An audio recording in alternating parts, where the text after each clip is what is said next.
Here we have a Ridgid 535 pipe threader, and it comes with a foot switch. Now we're going to turn it on here and show you that it works. First, we're going to show you the carriage. This is the carriage.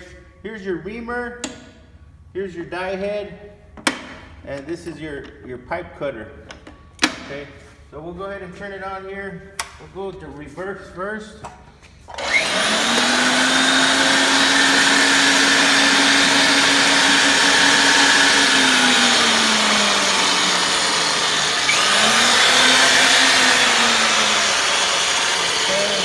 Go forward.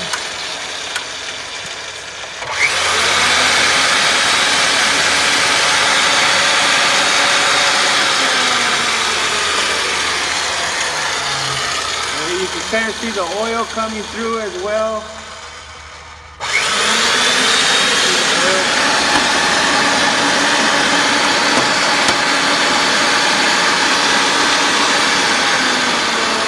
And then you can see this part here.